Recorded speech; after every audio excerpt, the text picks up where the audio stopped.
નમસ્કાર દર્શક મિત્રો, દેશ અને દુનિયાના સુપરફાસ્ટ સમાચારમાં આપનું સ્વાગત છે। આજના તાજા અને સૌથી મોટા સમાચાર જાણીએ પહેલા ચેનલને સબસ્ક્રાઇબ કરી નાખજો। અંબાલાલ પટેલની નવી આગાહી। ગુજરાતમાં 30 જૂને અને 1 જુલાઈએ ભારે વરસાદ થશે તેવી આગાહી હવામાન નિષ્ણાત અંબાલાલ પટેલે કરી છે। આગાહી મુજબ હાલ અરબી સમુદ્રમાં વરસાદી સિસ્ટમ સક્રિય થતા ગુજરાતમાં સારો વરસાદ પડશે। સૌરાષ્ટ્રના કેટલાક ભાગોમાં સારો વરસાદ થશે જ્યારે કેટલાક ભાગોમાં ઓછો વરસાદ થશે। વાવણીની રાહ જોતા ખેડૂતોએ હજુ થોડી વધુ રાહ જોવી પડી શકે છે। અમુક જિલ્લાઓને બાદ કરતા મોટા ભાગના જિલ્લાઓમાં સારો વરસાદ પણ પડ્યો है। રાજ્યમાં છેલ્લા 24 કલાકમાં 152 તાલુકાઓમાં વરસાદી માહોલ જામ્યો છે। સામાન્ય તો ક્યાંક ભારે વરસાદ વરસી રહ્યો છે। હવામાન વિભાગે રાજ્યમાં આગામી કેટલાક દિવસ ભારે વરસાદની આગાહી કરી છે। હવામાન વિભાગે 5 જિલ્લામાં વરસાદનું ઓરેન્જ એલર્ટ તો અન્ય જિલ્લાઓમાં વરસાદનું યલો એલર્ટ આપ્યું છે।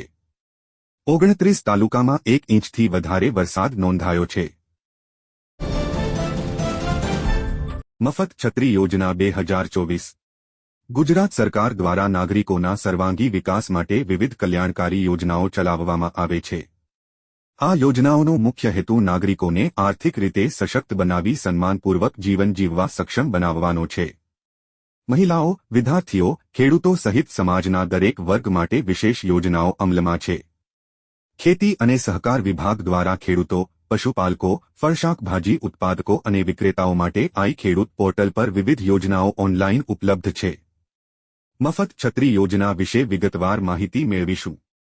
આ યોજનાનો ઉદ્દેશ ફળ અને શાકભાજીના ઉત્પાદનને પ્રોત્સાહન આપવાની સાથે નાના વેચાણકારોને તેમની આજીવિકાનું રક્ષણ કરવામાં મદદ કરવાનો છે।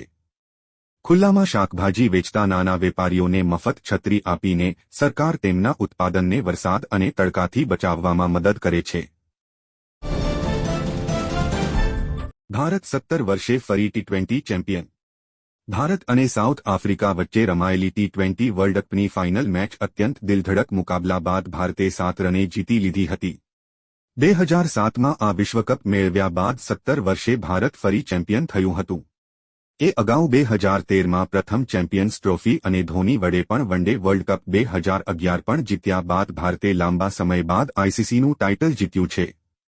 ભારતે શનિવારે ટોસ જીતીને પ્રથમ બેટિંગ લીધી હતી। સારી શરૂઆત બાદ ભારતીય ટીમે રોહિત, પંત અને સૂર્યકુમારની ઉપરાઉપરી વિકેટ ગુમાવી હતી। ત્યારબાદ કોહલી અને અક્ષરે બાજી સંભાળી હતી। કોહલીએ 73 રન અને અક્ષરે 47 રન ફટકાર્યા હતા। ભારત 20 ઓવરમાં 173 રન નોંધાવી શક્યું હતું।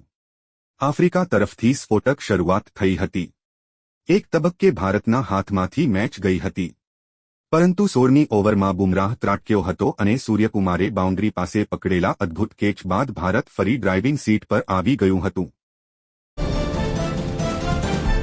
વિરાટ કોહલી અને રોહિત શર્માએ ટી20માંથી નિવૃત્તિ જાહેર કરી। ટી20 વર્લ્ડ કપમાં જીત બાદ રોહિત શર્મા અને કોહલીની જાહેરાત। રોહિત શર્મા અને કોહલીએ આંતરરાષ્ટ્રીય ટી20 ક્રિકેટમાંથી કરી નિવૃત્તિની જાહેરાત। ટી20 વિશ્વકપના ચેમ્પિયન બન્યા બાદ નિવૃત્તિ જાહેર કરી। નિવૃત્તિ લેવાનો આજ શાનદાર સમય। રોહિત શર્મા, વિરાટ કોહલીએ કહ્યું, અમારે બસ વર્લ્ડ કપ જીતવો હતો, હવે સમય આવી ગયો છે કે નવી પેઢી ગેમ આગળ વધારે। વધુ એક મોંઘવારીનો માર।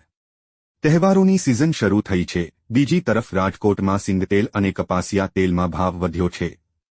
સિંગતેલના ડબ્બાનો ભાવ 2530થી વધીને 2560 આસપાસ પહોંચ્યો છે। કપાસિયા તેલના ડબ્બાનો ભાવ 1160થી 1190 આસપાસ પહોંચ્યો છે। પામ ઓઇલનો ડબ્બો પણ મોંઘો થયો છે। તેનો ભાવ 1160થી 1180થી 90 આસપાસ નોંધાયો છે। તેલના ભાવમાં થયેલો વધારો ગૃહિણીઓના બજેટને સીધી અસર કરશે।